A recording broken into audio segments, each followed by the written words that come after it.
ஆண்டவர் என்ன மட்டும் ஏன் சோதிக்கிறாரு? என் வாழ்க்கையில மட்டும் என்னைக்குமே சோதனை வந்துட்டே இருக்கு. ஐயோ! ஆண்டவர் என்ன காப்பாத்துவாருன்னு ஆன்மீகத்துக்குள்ள வந்தேன். இங்க வந்ததுக்கு அப்புறம் தான் என்ன போட்டு துவச்சு எடுக்குறாங்களே. இந்த கேள்வி வராத ஆட்கள் நிச்சயமா இருக்க முடியாது. அப்படி ஒரு கேள்வி கேட்கல அப்படின்னா, நீங்க அந்த கேள்வி உங்க மனத கேட்டத நீங்க கவனிக்கல அப்படிங்கிறது இந்த இடத்துல உண்மை.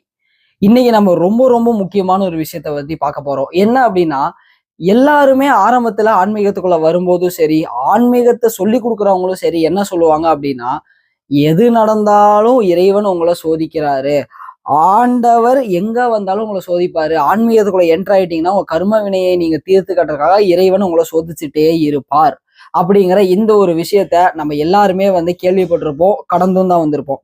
ஆனா, இதுல உண்மையாலுமே ஆண்டவரோட சோதனை எது அப்படிங்கிறத ரொம்ப தெள்ளத் தெளிவா நம்ம தெரிஞ்சுக்க வேண்டிய விஷயம் இருக்கு. அப்பதான் தெரியும், ஓ! இத்தன நாளா நம்ம என்ன நெனச்சுட்டு இருக்கிறோம். இது தெரியாம நம்ம இறைவன ஏன் இது பண்ணிட்டு இருக்கோம் அப்படிங்கிறத தெரிஞ்சுக்கலாம். இது ஒரு சின்ன ஒரு விஷயம் தான். ஆனா, இந்த ஒரு சின்ன விஷயம் ஏற்படுத்துற மாற்றம் அப்படிங்கிறது ரொம்ப ரொம்ப அபரிவிதமா இருக்கும். சரிங்களா? இப்போ நார்மலா நம்ம எல்லாருமே என்ன பண்ணுவோம் அப்படின்னா, வாழ்க்கையில கஷ்டம், நஷ்டம், சுகம், துக்கம், உயர்வு, வீழ்ச்சி இது எல்லாமே பார்த்துட்டு தான் வருவோம் ஒவ்வொருத்தருமே நம்ம வாழ்க்கையில. அப்போ இந்த இடத்துல என்ன ஆகும்னா, நம்ம ஒரு உயர்வான நிலையில இருக்கோம். இல்ல நமக்கு ஒரு நல்ல ஒரு விஷயம் நடக்குது. உயர்வுல இருக்கோம் அப்படின்னா, நம்ம என்ன பண்ணுவோம், சுகமா இருக்கோம், நல்லா இருக்கோம், ஸ்திரமா இருக்கோம், ஆரோக்கியமா இருக்கோம்னா, ரொம்ப நல்லா வச்சிருக்காருப்பா இறைவன் என்ன. ரொம்ப நல்லா இருக்கேன் அப்படிங்கிற வார்த்தைய கூட சொல்ல மாட்டோம். நான் நல்லா இருக்கேன். நம்ம நல்லா இருக்கிறதையே ஃபர்ஸ்ட் மறந்துருவோம். சரிங்களா? இப்ப ரொம்ப சிம்பிளா சொல்லணும்னா, அழகா எப்படி சொல்லலாம்னா, நமக்கு உடம்புல ஏதோ ஒரு ட்ரெஸ்ஸோ ஏதோ ஒண்ணு இருக்கு அப்படின்னா, இப்ப ரொம்ப சிம்பிளா சொல்லணும்னா செப்பல். ஒரு செப்பல் உங்களுக்கு ஃபிட் ஆயிருச்சு அப்படின்னா, நீங்க என்ன பண்ணுவீங்க அப்படின்னா, செப்பல் போட்டுக்கிறதையே மறந்துருவீங்க. இதே அது ஃபிட் ஆகல, கால் அரிக்குது, இல்ல லூஸா இருக்கு, இல்ல டைட்டா இருக்குன்னா, அது மேலேயே உங்க ஃபோக்கஸ் போகும். அதே மாரி தான் நம்மளும் என்ன பண்ணுவோம்னா, நல்லா இருக்கிற வரைக்கும் விட்டுருவோம். ஆனா, என்னைக்காவது நம்ம வாழ்க்கையில ஒரு பிரச்சனை வருது, இல்ல எதுனா ஒரு சங்கடம் வருதுன்னா, "இறைவா என்ன மட்டும் ஏன் சோதிக்கிற? இறைவா கை விட்டுறாத." கை விட்டுட்டியா? உனக்கு கண் இல்லையா? காது இல்லையா? மூக்கு இல்லையா? இந்த வார்த்தைய கண்டிப்பா ஒருத்தருமே பேசியிருப்போம். அப்போ நமக்கு வாழ்க்கையில வர சோதனைகளுக்கும், இறைவனுக்கும் சம்மந்தம் இருக்கான்னு கேட்டீங்கன்னா, point not not not not 0% தான் சம்மந்தமே இருக்கு. என்ன விஷ்ணு சொல்றீங்க? புரியல அப்படின்னா, உண்மை இதுதாங்க. ஏன் அப்படின்னா, நம்ப வாழ்ற இந்த வாழ்க்கை பூமிக்குள்ள எதுக்கு வந்தோம் அப்படின்னா, நம்ப ஒரு விளையாட்ட விளையாட தான் வந்தோம். சரிங்களா? இங்க நாம் ஒரு யாத்திரை வந்தோம். யாத்திரை முடியும் முன்பு நித்திரை கொண்டோம் அப்படிங்கிற மாரி, இந்த இடத்துல நம்ம வந்ததே பல விஷயங்கள கத்துக்கிட்டு அடுத்த ஒரு நிலைக்கு போறக்காக தான். ஆனா நம்ம என்ன பண்றோம் அப்படின்னா, இந்த இடத்துல வரோம், விளையாட ஆரம்பிக்கிறோம். விளையாட்டுல நம்ம என்ன கோல் பண்ணோமோ அத மறந்துட்டு, நம்ம வேற என்னமோ பண்ணிட்டு இருக்கிறோம். இப்ப அதே மாரிதான் பாத்தீங்கன்னா, இந்த பூமியோட ஒரு நியதி என்னன்னா, இங்க வந்தான்னா, அந்த மனிதன்ல இருந்து அவன் அடுத்த நிலைக்கு ப்ரொமோட் ஆகணுங்கிறது தான் இந்த இடத்தோட நியதி. ஆனா நம்ம என்ன பண்றோம், இங்க என்ன பண்றோம், குடும்பத்துக்குள்ள, வேலைக்குள்ள, அதுக்குள்ள, இதுக்குள்ள அப்படி இப்படி இப்படி இப்படின்னு மாட்டிட்டு போயிடுறோம். அப்போ எல்லா கஷ்டத்தையும் நம்மளே உருவாக்கிக்கிறோம். கடைசியில இறைவன் மேல பழிய போடுறோம். ஆனா இறைவன் நம்மள சோதிக்கணும் அப்படின்னா, என்ன ஒரு சோதனை குடுப்பாரு தெரியுங்களா? வள்ளலார் ரொம்ப தெளிவா சொல்லிட்டு போவாரு. வள்ளலார் மட்டும் இல்ல, இயேசு பிரானும் சொல்லுவாரு. என்னன்னு இப்பவே உங்களுக்கு லேசா புரிஞ்சிருக்கும். என்னன்னா, இறைவனோட சோதனை என்னவா இருக்கும்னா, மரணம், மரணம், மரணம். இந்த மரணம் மட்டும்தான் இறைவனோட உச்சக்கட்ட சோதனை. அவர் சோதிக்கிற ஒரே விஷயம், இறைவன் எனக்கு சோதனை குடுக்குறாரு அப்படின்னா, அது மரணம் மட்டும்தான். எவ்வளோ கெஞ்சினாலும் அதுலருந்து தப்பிக்க விட மாட்டாரு. அதே மாரி இயேசு பெருமானே என்ன சொல்லுவாரு அப்படின்னா பாவத்தோட கூலி என்ன தெரியுமா? மரணம்ன்ட்டு போயிருவாரு. நீ பாவம் செஞ்சிருக்க அப்படின்னா, உனக்கு அது குடுக்குற கூலி அடிக்கிறதோ, உதைக்கிறதோ, அடுத்தவன பேசுறதோ, தண்டனையோலாம் கிடையாது. ஸ்ட்ரெய்ட்டா, டைரக்ட்டா ஒரே விஷயம் தான். மரணம். இதுதான் இறைவனோட உண்மையான சோதனை. நம்ம வாழ்க்கையில சொல்றோம்ல, ஐயோ! நான் கஷ்டப்படுறேன், கஷ்டப்படுறேன், கஷ்டப்படுறேன். அத பண்றேன், இத பண்றேன். இதெல்லாம் கஷ்டமே கிடையாது. கடன் இருக்கா? அது கஷ்டம் கிடையாது. உடல்நிலை சரியில்லையா? அதுவும் கஷ்டம் கிடையாது. மனநிலை சரியில்லையா? அதுவும் கஷ்டம் கிடையாது. எதுவுமே கஷ்டம் கிடையாது. அப்ப எது கஷ்டம்னா, இறக்கறக்கு அந்த இறப்பு வரக்கு கொஞ்ச நேரத்துக்கு முன்னாடி உங்களுக்குள்ள ஒரு ப்ராசஸ் நடக்குங்க. அது கருட புராணத்திலேயே அழகா சொல்லியிருப்பாங்க. நல்லா பலரும் சொல்லியிருப்பாங்க. அது என்ன அப்படிங்கிறது நீங்க போய் கொஞ்சம் அத ரிசர்ச் பண்ணி பார்த்தீங்கன்னா தெரியும். அந்த ஒரு மரணம் நிகழ்றதுக்கு முன்னாடி சில மணித்துளிகள் உங்களுக்கு நடக்கும் பாருங்களேன். அதுதான் வாழ்க்கையில இருக்கிறதுலயே உண்மையான சோதனை. இருக்கிறதுலயே மிகவும் கொடுமையான, கொடூரமான, ஆபத்தான, பயமுறுத்தக்கூடிய செயல் அதுதான். புரியுதுங்களா? இப்போ மரணம் இதனால மட்டும் தான் நிகழுது அப்படின்னா, எதனால நிகழுது? உங்க உடலையும், மனதையும், உயிர் சக்தியும் நீங்க சரியா வச்சுக்கல அப்படின்னா மரணம் நிகழும். அப்போ இந்த மரணம் நிகழாம இருக்கிறதுக்கு நம்ம என்ன பண்ணோம் அப்படின்னா, உடல், மனம், உயிர் இந்த மூணையும் என்ன பண்ணணும்னா நேர்கோட்டுல இணைச்சு ஒரு சரிசமமான ஒரு நிலைக்கு கொண்டு வந்து அதை என்ன பண்ணோம் அப்படின்னா கரெக்டா நீங்க மெயின்டைன் பண்ண ஆரம்பிச்சீங்கன்னா மரணத்தை ஜெயிச்சுட்டு போயிருவீங்க. இந்த மரணத்தை ஜெயிக்கிறதுக்கு எப்பேற்பட்ட கெமிக்கலை நீங்க யூஸ் பண்ணாலும் சரி, என்ன ஃபார்முலா யூஸ் பண்ணாலும் சரி, மரணத்தை வெல்ல முடியாது.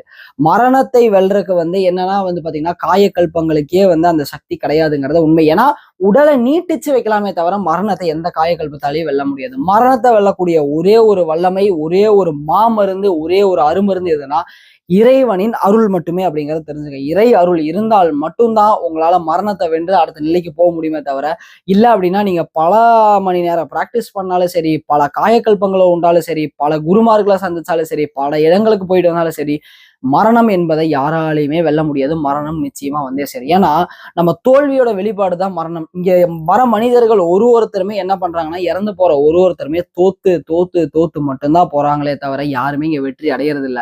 இந்த இடத்துல நீங்க வெற்றி அடையிறீங்க அப்படின்னா எதை வச்சு நீங்க கண்டுபிடிக்கலாம்னா, நீங்க மரணத்தை வென்றுட்டீங்களா வெற்றி அடைஞ்சிருவீங்க. நம்ம சித்தர்கள் வெற்றி அடைஞ்சாங்களா? ஆமா வெற்றி அடைஞ்சாங்க. வள்ளலார் வெற்றி அடைஞ்சாரா? ஆமா வெற்றி அடைஞ்சாரு. ஏன்னா மரணம் அப்படிங்கிற ஒரு நிலையை பைபாஸ் பண்ணிட்டு அடுத்த நிலைக்கு போயிட்டாங்க. அவங்க அதை கொண்டு வரக்கு என்னென்ன பண்ணாங்கன்னா, தன்னுடைய தேகத்தை சுத்த தேகமா மாத்தினாங்க, பிரணவ தேகமா மாத்தினாங்க, ஒளி தேகமா மாத்தினாங்க. தன்னுடைய மனதை என்ன பண்ணாங்க அப்படின்னா சுத்த மனமா மாத்தினாங்க. அடுத்த நிலைகள் கொண்டு போனாங்க. உயிர் ஆற்றலை அபரிவிதமா பெருக்கி என்னென்னமோ ஒரு வேலைகளை செஞ்சாங்க. தன்னுடைய உடல், மனம், உயிர் எல்லாத்தையுமே மாத்தி ஆன்மாக்கு அப்படி ஒரு சக்தி ஊட்டி அவங்க அடுத்த நிலைக்கு எடுத்துட்டு போயிட்டாங்க. இப்ப புரியுதுங்களா? எது இருக்கிறதுலே மிகப்பெரிய கொடுமை, சோதனை, வேதனை, வலி அப்படின்னா நீங்க இங்க அனுபவிக்கிற எதுவுமே கிடையாது. அவன் என்ன அசிங்கமா பேசிட்டான், இவன் என்ன அடிச்சுட்டான், இவன் என்ன இது பண்ணிட்டான், இது எல்லாமே நம்ம என்ன சொல்லலாம்னா மேன் மேட் சஃபரிங்ஸ் அப்படின்னு சொல்லலாம். மேன் மேட் சஃபரிங்ஸ்னா இதுக்கு முந்தைய பிறவிகள்ல இருந்து நீங்க செஞ்சுட்டு வந்த கர்ம வினைகளும் உங்களை தொடர்ற வாசனைகள், வாசனைனா ஸ்மெல் இல்லைங்க, உங்களுடைய பிறவியை தொடர்ந்து வர ஒரு விஷயம். சரிங்களா? இப்ப ஒரு சுட சுட எதனா ஒரு சாம்பார் வைக்கிறாங்க அப்படின்னா அது சாம்பார் நல்லா, அது எப்படி நீங்க கண்டுபிடிப்பீங்கன்னா அந்த ஸ்மெல்லை வச்சுதான் கண்டுபிடிப்பீங்க. நல்லா இருக்கு, நல்லா இல்ல, இது இந்த ஸ்மெல்லை பார்த்தாலே இது சாம்பார்னு தெரியும்.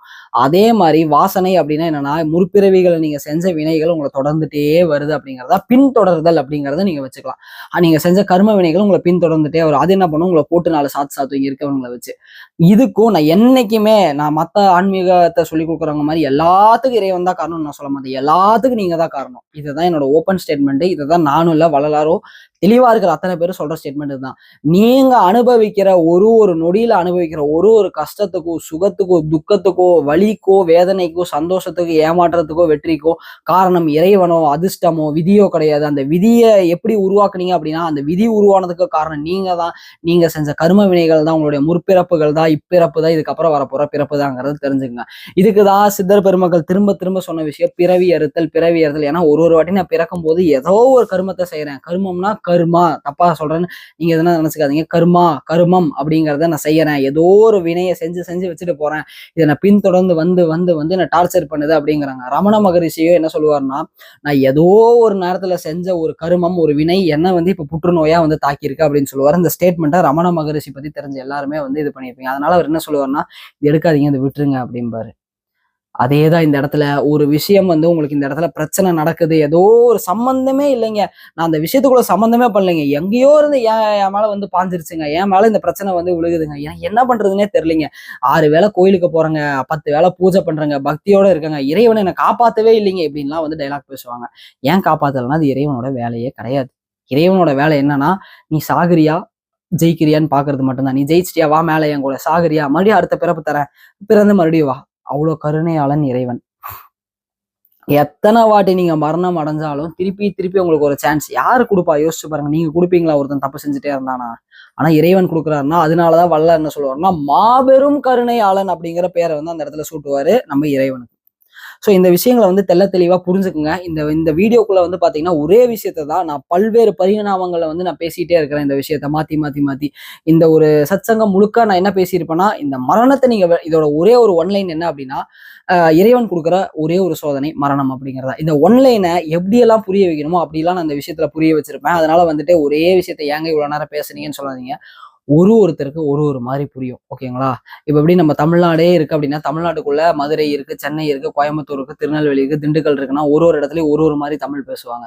ஒருத்தருக்கு ஒரு ஊர்ல போய் நீங்க சக்கரைன்னு சொன்னா புரியாது, ஹஸ்கான்னு சொன்னாதான் புரியும். ஒரு ஊர்ல போய் சீனின்னு சொன்னாதான் புரியும், ஒருத்தருக்கு சுகர்ன்னு சொன்னாதான் புரியும். அப்போ நான் எல்லாத்தையுமே நான் வந்து ஃபோக்கஸ் பண்ணோம் அப்படின்னா, எல்லாத்துக்கும் புரியுற மாதிரி பேசினாதான் அது போய் சேருங்கிறனாலதான் இந்த மாதிரி நம்ம ஒரு விஷயத்தை எடுத்து வேற வழியில் எப்படி பேசினாதான் ஒவ்வொருத்தருக்குமே புரியும். நான் இதை வந்து ஜவ்வா இழுத்துட்டு போறேன்னு யாருமே நினைக்க வேண்டாம். இதுதான் உண்மை. சோ மரணத்தை வெல்றதுக்கு என்ன வழி அப்படின்னா, ஆரம்ப கட்டமா உங்க உடலையும் மனதையும் மாத்துறதுக்கு இருக்கிற ஒரே வழி யோக பயிற்சிகள் மட்டும்தான். அதுதான் வந்து பாத்தீங்கன்னா முருகன் யோக கலை. அயராது ஒவ்வொருத்தருக்குமே வந்து இது என்ன வேலை பார்த்துட்டு இருக்குன்னா, இதைதான் பார்த்துட்டு இருக்கு. ஒருத்தரோட தேகத்துக்குள்ளேயே பல்வேறு விதமான மாற்றங்களையும் மனதுக்குள்ளேயும் மாத்திட்டு இருக்கு. இதுதான் சித்தர்கள் கொடுத்த யோக பயிற்சி. நான் முருகன் யோக கலை மட்டும் முன்னிறுத்தல. சித்தர்கள் கொடுத்த யோக பயிற்சி முறையா செய்யறீங்களா, கண்டிப்பா அது வந்து உங்களுடைய உடலை மாற்றி அமைக்கும், உங்களுடைய மனதையும் மாற்றி அமைக்கும். அதுல ஒரு அட்வான்ஸ்டு வெர்ஷன் தான் முருகன் யோக கலை. ஸோ நாட்பட என்ன ஆகும் அப்படின்னா, உங்க உடல், மனம், ஆன்மா, உயிர் எல்லாமே தூய்மைப்பட ஆரம்பிக்கும். இதை தூய்மைப்படுத்துங்க. படுத்த அடுத்த நிலைகளை பத்தி நம்ம டிஸ்கஸ் பண்ணுவோம். சர்வமும் சிவமயம்.